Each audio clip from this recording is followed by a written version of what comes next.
किसी ने पूछा बाबा जी से, क्या भगवान दुख दूर करते हैं?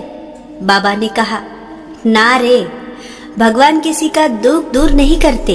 यदि दुख दूर ही करना होता तो दुख देते ही क्यों? प्रश्न हुआ, फिर दुख दूर कौन करता है? तो बाबा बोले, भगवान का नाम दुख दूर करता है। उनके स्मरण में मन का रमन होने लगे तो दुख का मरण होता है। भोगों की कामना करने वाले के हृदय में कभी भक्ति का वास नहीं होता। जब तक उसकी कामना पूर्ण नहीं होती तब तक तो उसके हृदय में वैसे ही आग लगी रहती है, और जब कामना पूर्ति होती है तो कामना की आग और बढ़ती जाती है। भोगों और उनकी कामना का रिश्ता अग्नि और घी की तरह होता है।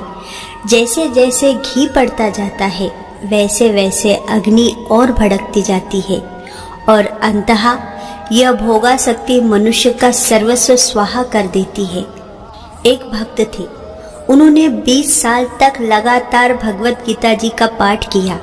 अंत में भगवान ने उनकी परीक्षा लेते हुए कहा, अरे भक्त, तू सोचता है कि मैं तेरी गीता के पाठ से खुश हूँ, तो ये तेरा वहम है। मैं तेरे पाठ से बिल्कुल भी प्रसन्न नहीं हुआ।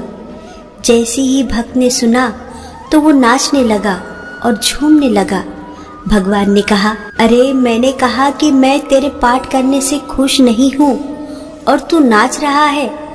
वो भक्त बोला, भगवान, आप खुश हो या नहीं हो ये बात मैं नहीं जानता, लेकिन मैं तो इसलिए खुश हूँ कि आपने मेरा पाठ कम से कम सुना तो सही, इसलिए मैं नाच रहा हूँ। जैसे प्रकाश से पूर्ण दिन को उल्लू अपने नेत्र दोष के कारण अंधकारमय देखता है और अंधकारमय रात्रि उसे प्रकाश से पूर्ण दिख पड़ती है, वैसे ही अज्ञानी मनुष्य को भोग संबंध जीवन में सार्थकता रास्ता दिख पड़ती है, और भक्ति सम्मति जीवन उसे निरर्थक और नीरस जान पड़ता है। अज्ञान के पर्दे के हटते ही मनुष्य को अपने जीवन की सार्थकता का उचित मार्ग स्पष्ट दिखने लगता है। दया यज्ञ। एक गृहस्थ ने 3 यज्ञ किए जिनमें उसका सब धन खर्च हो गया। गरीबी से छूटने के लिए विद्वान ने बताया कि तुम अपना यज्ञों का पुण्य अमुक सेठ को बेच दो, वह तुम्हें धन दे देंगे। वह व्यक्ति पुण्य बेचने चल दिया। रास्ते में एक जगह भोजन करने बैठ गया तो एक भूखी कुतिया वहां बैठी मिली जो बीमार थी, चल फिर भी नहीं सकती थी। उसकी दशा देखकर गृहस्थ को दया आ गई और उसने अपनी रोटी कुतिया को खिला दी और खुद भूखा ही आगे चल दिया। सेठ के यहाँ पहुंचा तो उसने कहा, तुम्हारे 4 यज्ञ जमा है, किसका पुण्य बेचना चाहते हो? गृहस्थ ने कहा, मैंने तो 3 ही यज्ञ किए थे, यह 4था यज्ञ कैसा? सेठ ने कहा, यह दया यज्ञ है, इसका पुण्य उन तीनों से बढ़कर है। सुख लेने से अंतकरण अशुद्ध होता है और सुख देने से अंतकरण शुद्ध होता है। इस संसार समुद्र से जो लेना चाहते हैं वह डूब जाता है, और जो देना चाहता है वह तर जाता है। देने के भाव से समाज में एकता प्रेम उत्पन्न होता है, और लेने के भाव से संघर्ष उत्पन्न होता है। देने का भाव उद्धार करने वाला और लेने का भाव पतन करने वाला होता है। मृत्यु का समय। तुम्हें अगर पता चल जाए कि आज सांझ ही मर जाना है तो क्या तुम सोचते हो तुम्हारे दिन का व्यवहार वही रहेगा जो इसे ना पता चलने पर रहता था? क्या तुम उसी भांति दुकान जाओगे, उसी भांति ग्राहक का शोषण करोगे? क्या उसी भांति व्यवहार करोगे जैसा कल किया था? क्या पैसे पर तुम्हारी पकड़ वैसे ही होगी जैसे एक क्षण पहले तक थी? क्या मन में वासना उठेंगी? क्या काम जगेगा? सुंदर स्त्रियां आकर्षित करेंगे? राह में गुजरती कार मोहित करेंगे? किसी का भवन देखकर ईर्ष्या होगी? नहीं, सब बदल जाएगा। अगर मौत का पता चल जाए कि आज ही सांझ को हो जाने वाली है, तुम्हारे जीवन का सारा प्रयोजन, तुम्हारे जीवन का सारा ढंग और शैली बदल जाएंगी। मौत का जरा सा भी स्मरण तुम्हें वही न रहने देगा जो तुम हो। मृत्यु तो अटल सत्य है।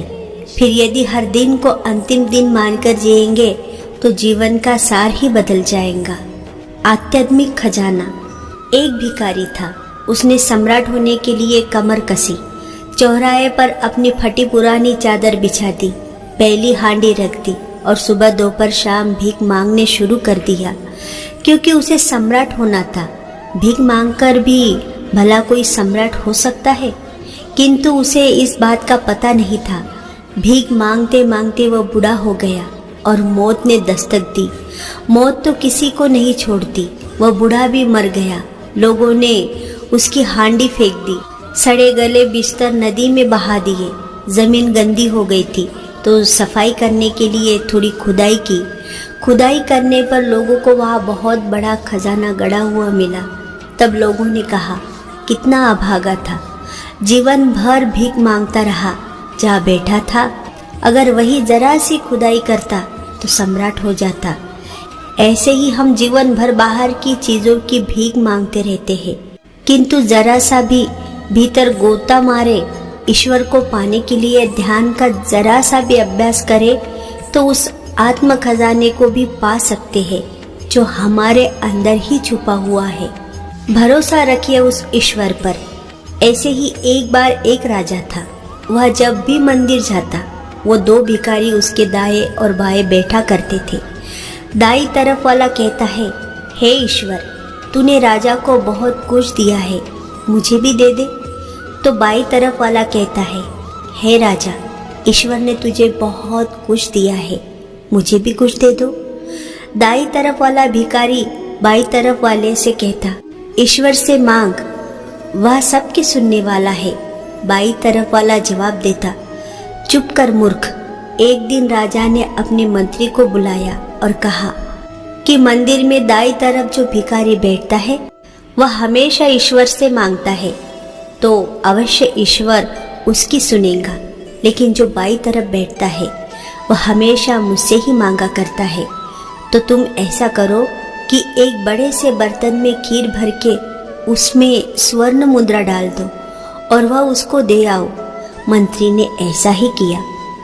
अब वह भिखारी मजे से खीर खाते खाते दूसरे भिखारी को चिढ़ाता हुआ बोला, बड़ा आया, ईश्वर देगा। यह देख, राजा से मांगा, मिल गया ना। खाते खाते जब इसका पेट भर गया तो इसमें बची हुई खीर का बर्तन उस दूसरे भिखारी को दे दिया और कहा, ले पकड़, तू भी खा ले मूर्ख। अगले दिन जब राजा आया तो देखा कि बाई तरफ वाला भिखारी तो आज भी वैसे ही बैठा है, लेकिन दाई तरफ वाला गायब है।